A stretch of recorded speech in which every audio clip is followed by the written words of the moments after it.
तमाम दोस्तों, भाइयों और बहनों को मेरा सलाम। अल्लाह करीम आप सबको अपने हिफ्ज़ व अमान में रखे और रमज़ान के बाबरकत महीने में आपकी इबादतों को कबूल और मंजूर फरमाए। मैं doctor Mahmood biology for all channel से आपकी खिदमत में हाजिर हूँ और आज मेरा मकसद आपकी तवज्जो एक इंतहाई अहम मसले की जानब मबसूल करवाना है, जो कि चंद ही दिनों में किसी बहुत बड़े इंसानी अलमिये को भी जन्म दे सकता है। जैसा कि आप जानते हैं कि biology for all channel Khalistan एक तालीमी चैनल है, जिसका बुनियादी मकसद उन बच्चों की मदद करना है जिनके वालिदैन पाकिस्तान में फैली अकेडमियों की महंगी फीस अदा नहीं कर सकते। मेरी ये वीडियो उन बच्चों के लिए नहीं बल्कि पाकिस्तान के तमाम बाशऊर अफराद के लिए है। आप मुझसे पूछ सकते हैं कि मैं अपने चैनल के स्कोप से हटकर वीडियो क्यों अपलोड कर रहा हूं।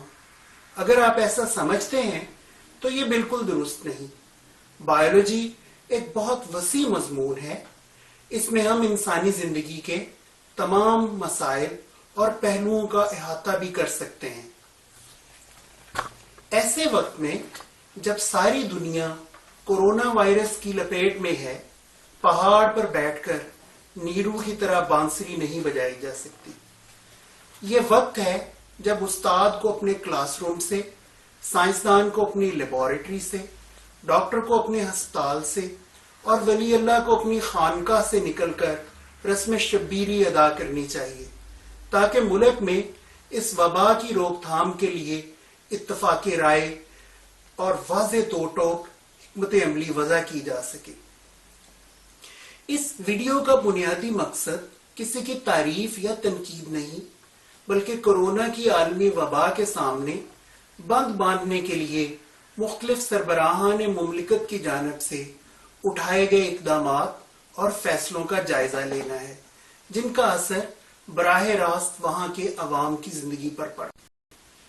इस वक्त जब मैं आपसे मुखातब हूँ, दुनिया भर में 2,03,922 अफराद कोरोना वायरस का शिकार होकर मुल्क अदम से धार चुके हैं, जबकि लगभग 29.5 लाख अफराद इस वबा का मुकाबला कर रहे हैं। कोरोना वायरस से मुतासरा 5 सरे फहरिस्त ममालिक में USA, इटली, स्पेन, फ्रांस और UK हैं, जहां अमवात की तादाद बिल तरतीब 54,000, 26,000, 22,000, 22,000 और 20,000 हैं। लेकिन USA के अलावा बाकी 4 ममालिक में कोरोना वायरस से मुतासरा मरीजों की शरह अमवात 0 हो चुकी है, जबकि USA में अब भी ये वायरस लोगों को रोजाना की बुनियाद पर मौत के मुंह में धकेल रहा। अब हम उन ममालिक का जायजा लेते हैं जिनकी सियासी क़यादत ने कामयाबी से इस वबा पर काबू पाया है। आइसलैंड की कुल आबादी 4 लाख अफराद पर मुश्तमिल है। वहां की वजीर आजम ने तमाम आबादी को बिला ताखीर फ्री ऑफ कॉस्ट टेस्ट किया। तकरीबन 2000 लोग वायरस पॉजिटिव पाए गए, जिनमें से सिर्फ 10 अफराद लुकमाए अजल बने। वाज़ेह रहे कि आइसलैंड के तमाम तालीमी इदारे और कारोबार यूं ही चलते रहे जैसे नॉर्मल हालात में चलते हैं। कोरोना को महदूद करने में सबसे ज्यादा कामयाबी जर्मनी ने हासिल की। जर्मन चांसलर एंजेला मर्केल सियासतदान होने के साथ साथ क्वांटम केमिस्ट्री में PhD डिग्री भी रखती हैं। यहाँ की सियासी क़यादत ने एक तरफ इंतहाई यकसुई से कौम में इत्तफाक़ राय पैदा किया, तो दूसरी जानब साइंसदानों की टीम को भी लीड किया। जर्मन कंपनी बोश ने सिर्फ 2.5 घंटे में कोरोना वायरस टेस्ट किट्स तैयार की, जो 95% एक्यूरेसी के साथ किसी भी इंसान के जिस्म में कोरोना वायरस की तशखीस कर सकती थी। जर्मनी में रोजाना की बुनियाद पर 2 लाख अफराद स्क्रीन होना शुरू हो गए। यही वजह है कि जर्मनी में कोरोना वायरस से मुतासरा अफराद की तादाद इटली से भी ज्यादा होने के बावजूद शरह अमवात इटली से 5 गुना कम रही और बहुत से अफराद मौत के मुंह में जाने से बच गए। ساؤتھ کوریا اور نیوزی لینڈ کی سیاسی قیادتوں نے بھی اپنے عوام کی زندگی محفوظ بنانے کے لیے فوری اقدامات اٹھائے اور کسی وقت کے ضیاع کے بغیر سخت ترین لاک ڈاؤن کا اطلاق کیا۔ ساؤتھ کوریا جو کہ چین کا قریب ترین ملک ہے اور لوگوں کی آمد و رفت ایسے ہی ہے جیسے پاکستان اور ایران کے درمیان ہے، لیکن ساؤتھ کوریا میں چین کے مقابلے میں شرح اموات بہت کم رہی، جس کی بنیادی وجہ وہاں کی سیاسی قیادت کے واضح اور دو ٹوک اقدامات ہیں۔ ساؤتھ کوریا نے چین سے لوگوں کی آمد و رفت کا سلسلہ فوراً منقطع کر دیا، اپنے ایئرپورٹس اور سی پورٹس کو مکمل طور پر سیل کر دیا۔ جیسے ہی چین نے وائرس کی جینیاتی ساخت کا ڈھانچہ شائع کیا، ساؤتھ کورین سائنسدانوں نے راتوں رات ٹیسٹنگ کٹس تیار کی اور بلا تاخیر سکریننگ شروع کر دی گئی۔ روزانہ 20,000 لوگوں کو فری آف کاسٹ سکرین کیا گیا۔ جن لوگوں میں ٹیسٹ ریزلٹ پازیٹیو تھے ان کے تمام کانٹیکٹس کو بھی سکرین کیا گیا، حتیٰ کہ نئے کیسز کی تعداد 0 ہو گئی۔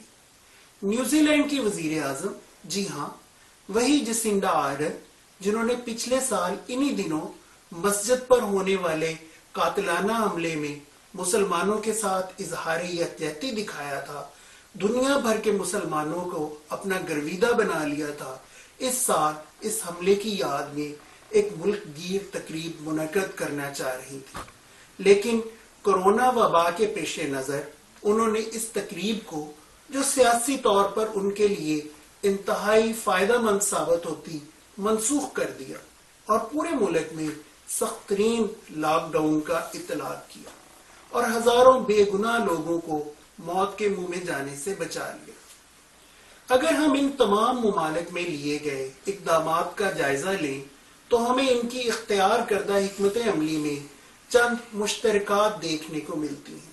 نمبر 1، ان تمام ممالک کے سربراہان نے عوام کی زندگی محفوظ بنانے کے لیے فوری اور دو ٹوک حکمت عملی کا اعلان کیا۔ نمبر 2، عوام کی صحت اور زندگی کو ملکی معیشت پر فوقیت دی۔ نمبر 3، عوام کو کسی کنفیوژن میں ڈالے بغیر پورے ملک میں ایک ہی دفعہ سخت ترین لاک ڈاؤن کا اطلاق کیا اور یوں 3 ہفتوں کے لاک ڈاؤن سے حالات بہتری کی جانب گامزن ہو گئے۔ نمبر 4، مقامی، ضلعی، صوبائی اور وفاقی حکومتوں میں اعلیٰ درجہ کی کوآرڈینیشن نظر آئی، حالانکہ ضلعی، صوبائی اور وفاقی سطح پر مختلف سیاسی جماعتیں حکومت کر رہی تھیں۔ نمبر 5، ملک تمام ممالک میں سائنسدان اور طبی عملے نے ملک کی قیادت کی رہنمائی کی۔ سائنسدانوں نے جلد از جلد تشخیصی کٹس ڈیولپ کی، جبکہ طبی عملہ نے دن رات عوام کا علاج کیا۔ نمبر 6، کسی بھی ملک میں طبی عملہ کو حفاظتی سامان کی کمی کا سامنا نہ کرنا پڑا، اس کے باوجود بھی بہت سے ڈاکٹر اور نرسیں اس موذی مرض کا شکار ہو کر ملک عدم سدھار گئے۔ کسی بھی ملک میں مذہبی طبقات نے حکومت کے سامنے اپنے مطالبات نہیں رکھے، بلکہ حکومتی ہدایات پر مینوان عمل کیا۔ آئیے اب تصویر کا دوسرا رخ دیکھتے ہیں۔ ناکام حکمت عملی کی کلاسیکل مثال امریکہ میں ڈونلڈ ٹرمپ کی حکومت ہے۔ ان کا ہر ایک بیان اپنی مثال آپ تھا اور بین الاقوامی پریس میں جتنی تنقید کا سامنا ٹرمپ کو کرنا پڑا شاید ہی کسی لیڈر کو ہوا ہو، لیکن مجال ہے جو یہ حضرت اپنی زبان پر کنٹرول پا سکے ہوں، اس لیے ان کا ہر ایک بیان اخباری شاہ سرخی بن کر رہ گیا۔ امریکی صدر نے پہلے ہی دن سے اس وبا کو سنجیدہ انسانی مسئلہ سمجھنے سے انکار کر دیا۔ جنوری میں کوئی مضبوط قدم اٹھائے بغیر ہی انہوں نے یہ بیان داغ دیا کہ وبا ہمارے کنٹرول میں ہے اور امریکہ کو اس چینی وائرس سے کوئی خطرہ نہیں۔ یاد رہے کہ وبائی امراض پر کام کرنے والی کمیٹی کو ٹرمپ پہلے ہی کام سے روک چکا تھا۔ फरवरी में जब अपोजिशन ने दबाव डालना शुरू किया तो अमेरिकी सदर ने कहा कि अपोजिशन खामखा शोर मचा रही है, वायरस कुछ अरसे बाद मौसम गर्मा में खुद ब खुद ही खत्म हो जाएगा। फिर मार्च में जब लॉकडाउन का मुतालबा बहुत जोर पकड़ गया तो ट्रंप ने बयान दिया कि लॉकडाउन से भूख इस कदर फैलेगी कि लोग खुदकुशी पर मजबूर हो जाएंगे और इतनी अमवात वबा से नहीं होंगी जितनी खुदकुशियों से हो जाएंगी। हालात जब हद से निकलने लगे तो ट्रंप ने भी ओबामा हुकूमत पर इल्जाम तराशी शुरू कर दी और मुल्क में कमजोर निजाम सेहत की जिम्मेदारी ओबामा हुकूमत पर डाल दी। ट्रंप का 17 मार्च का बयान अलबत्ता उसके माजी के बयानात के बिल्कुल बरअक्स था, जिसमें ट्रंप ने लोगों को बताया कि मुझे कोरोना वायरस की तबाहकारियों का पहले से ही इल्म था, इसलिए इसकी रोकथाम के लिए मैंने किसी कोताही का मुजाहरा नहीं किया। मैंने हमेशा इसे हकीकी खतरा समझा और अमरीकी अवाम की बजाय हर मुमकिन कोशिश की। ट्रंप की ऐसे बहुत से बयानात से अखबारें भरी हुई हैं जो इसकी इल्मी इस्तेदाद का मुंह बोलता सबूत है। अपने ताज़ा तरीन बयान में ट्रंप ने लोगों को डिसइंफेक्टेंट्स पीने का मशवरा भी दिया, जिस पर दुनिया के तमाम साइंसदान सर पकड़ कर बैठे हुए। आज के आदाद और शुमार के मुताबिक अमेरिका में 56,000 से ज्यादा अफराद लुकमा अजल बन चुके हैं। उम्मीद है अब तक आप वो बात समझ गए होंगे जो मैं आपको समझाना चाह रहा हूं। आपकी जिंदगी आपके लिए और आपके प्यारों के लिए बहुत कीमती है, क्योंकि उनके पास आपका कोई नेमल बदल नहीं।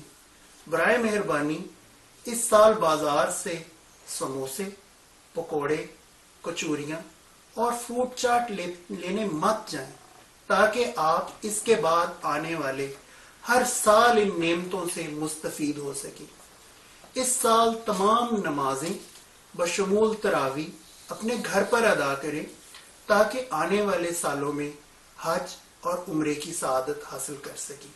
आपका बहुत बहुत शुक्रिया।